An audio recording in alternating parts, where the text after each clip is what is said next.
Por que a tristeza parece tão familiar? Porque quando tudo vai bem, algo dentro da gente procura um motivo para se sentir mal? Será que ficamos tristes porque sofremos ou sofremos porque aprendemos a nos identificar com a dor? E se a tristeza não for um problema, mas um refúgio, um lugar onde não precisamos mudar, crescer ou arriscar? O que ela nos dá em troca? Conforto, sentido, uma identidade? E se no fundo a pergunta não for porque somos viciados em ficar tristes, mas quem seríamos se essa tristeza fosse embora? Porque a tristeza parece tão familiar, talvez porque ela esteja com a gente há muito tempo, antes das conquistas, antes das escolhas, antes de sabermos explicar o sentido. A tristeza não chega de repente, ela cresce aos poucos, se mistura com lembranças, com decepções pequenas, com expectativas que nunca foram ditas em voz alta. Com o tempo, ela deixa de assustar, e tudo que não assusta começa a parecer seguro. Mas porque algo que dói parece seguro?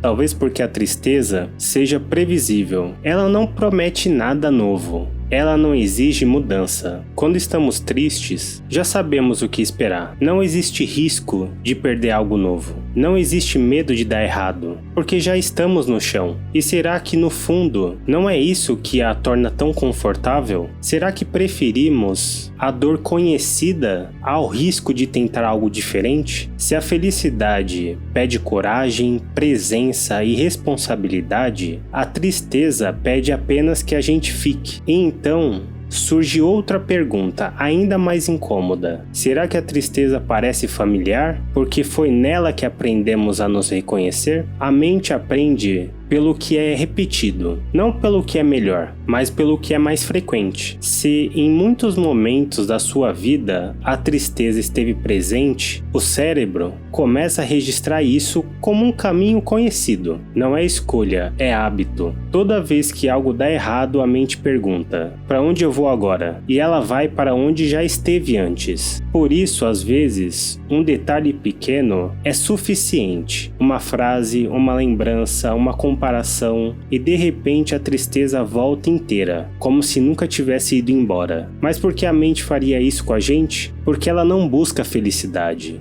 Ela busca segurança. O conhecido parece seguro, mesmo quando machuca.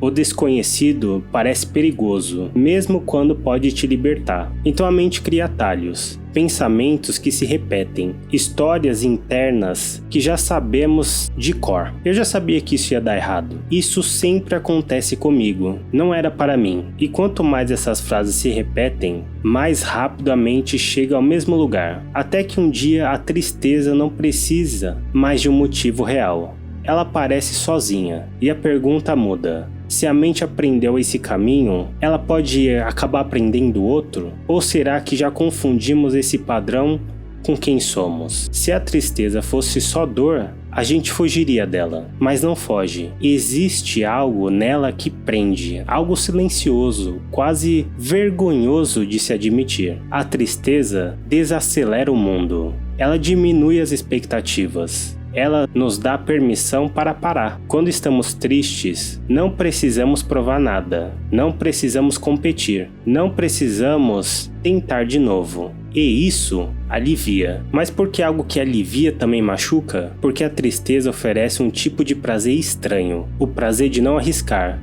de não criar esperança, de não se frustrar outra vez. Ela vira um lugar onde o fracasso já está previsto e onde nada pode decepcionar. Além disso, a tristeza cria profundidade. Ela faz a gente se sentir intenso, sensível, diferente, como se sentir dor fosse sinônimo de sentir mais. Então surge uma confusão perigosa. Será que estamos tristes ou estamos apegados a imagem de quem sofre? Se a tristeza nos dá descanso, identidade e controle, o que sobra quando pensamos em deixá-la? Talvez não seja só o medo de ser feliz, talvez seja medo de perder quem nos tornamos dentro da dor. E a pergunta que fica: se a tristeza tem um prazer escondido, quem somos nós sem esse prazer? Depois de um tempo, a tristeza deixa de ser um estado e vira uma história. A história que você conta sobre si mesmo,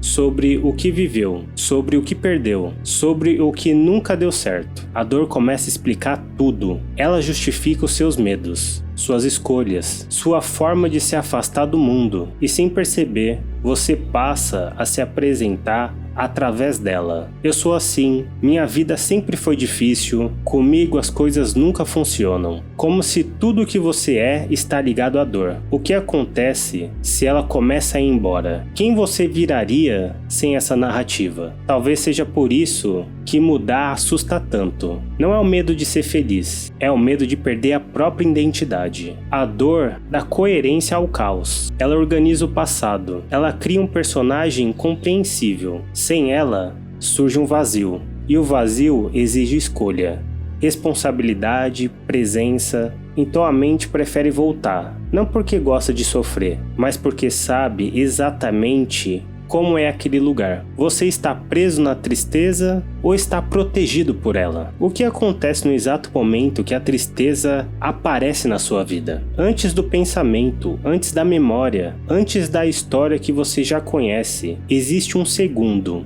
um silêncio ali, um instante quase invisível. E nesse espaço que algo desconfortável surge. Não controle total, mas participação. A mente aprendeu a ir direto para a tristeza. O corpo já reconhece o caminho, a identidade já convida, mas mesmo assim, existe um pequeno desvio possível. Não para mudar tudo, mas para não se afundar de vez. E talvez seja isso que doa aceitar. Não somos culpados pelo que sentimos, mas somos responsáveis pelo quanto ficamos ali. A tristeza não é o inimigo, ela é um sinal. Um pedido de pausa, um alerta. O problema começa quando o sinal vira basicamente a sua moradia. Quando a tristeza bater de novo, você vai apenas reconhecê-la ou vai morar nela por mais tempo. Aceitar a mudança não é apagar a tristeza, é parar de lutar para continuar igual. Mudar dói, porque exige deixar versões antigas para trás. Histórias que acabavam explicando vários dos momentos complicados que você passou. As defesas que nos protegiam e aquelas identidades que já não servem mais. Mas é nesse estado desconfortável que algo novo aparece. Quando a gente não foge da tristeza, nem se agarra nela, a dor começa a ensinar